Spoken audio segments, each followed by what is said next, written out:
नमस्कार दोस्तों, मैं आज होंडा सर्विस सेंटर पर आया हूँ अपनी होंडा इमेज गाड़ी की सर्विस कराने। आज मैं आप लोगों से सर्विस के बाबत एक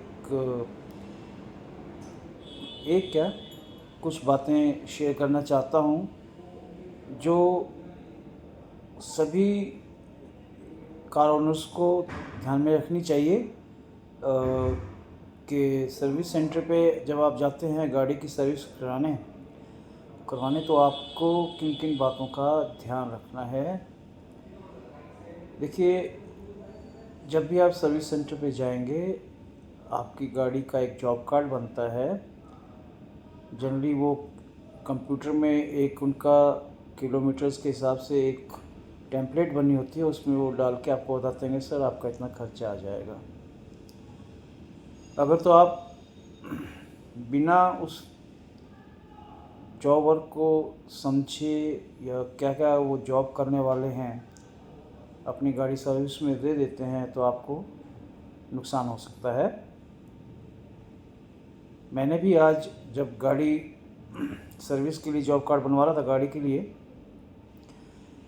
तो मुझे सर्विस बॉय जो था या जो भी अटेंडेंट था उसने मुझे कहा जी आपका लगभग 13,000 का खर्चा आएगा।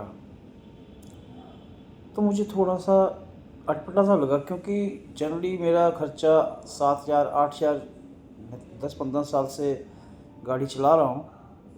तो मैंने कहा ठीक है, आप मुझे बताइए क्या क्या काम होंगे।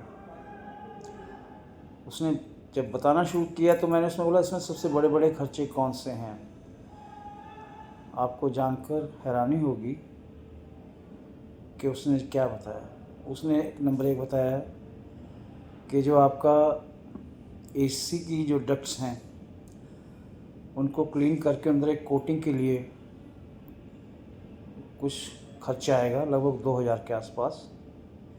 मैंने उसको कहा इसकी क्या ज़रूरत है। नहीं सर, ये आपका चोक हो जाती है, लाइंस में कचरा आ जाता है, उसके लिए है। मगर नहीं इसकी ज़रूरत नहीं है, हटा दीजिए। फिर उससे आगे उसने बोला, कहते सर ये इंजन का टॉप कुछ कोटिंग या कुछ प्रोटेक्टिव रिपेयर की बात हो रही थी, प्रिवेंटिव मेंटेनेंस की बात हो रही थी कि ये क्या, इसमें क्या क्या करेंगे सर। इसमें उसने 2-3 जो मेरी समझ से बाहर थी। मैं कहा नहीं ऐसा कुछ नहीं होता, इसको हटाइए। फिर उसके बाद एक और खर्चा डाल रखा था, इंजन की जो होज़ है जिसमें हमारा कूलेंट चलता है रेडिएटर के थ्रू, कहता ये सर उसकी कोटिंग के लिए है। मैं कहा ये इसका क्या ज़रूरत है, हमारा कूलेंट में सब कुछ ऑलरेडी मिला होता है। मैंने उसको भी हटवाया। दोस्तों, आप हैरान हो जाएंगे कि जो खर्चा 13,500 का बता रहा था वो घट के मात्र 10,000 पे रह गया। हाँ, आप अपना जो जरूरी काम है वो जरूर करवाइए। 30,000 पे व्हील अलाइनमेंट होती है, टायर रोटेशन होती है, ठीक है, जो सेफ्टी रिलेटेड है। और नॉर्मल जो इंजन ऑयल, ब्रेक ऑयल और ब्रेक पैड क्लीनिंग हो गया, बैटरी टर्मिनल क्लीनिंग हो गया, ग्रीसिंग हो गया, एयर फिल्टर और ऑयल फिल्टर वगैरह चेंज होते हैं। तो ये आप उनको बोले करिए जो रूटीन में होता है। प्लस एसी में अगर कोई दिक्कत है, मैंने उसको बोला एसी में, कहता सर वो देखना पर उसमें खर्चा आ जाएगा, ये वो कितना खर्चा आ जाएगा। मैं कहा देखिए मुझे कुछ नहीं करवाना, पहले फ़िल्टर चेक करो, अगर फ़िल्टर क्लीन है तो उसके बाद मैं सोचूँ।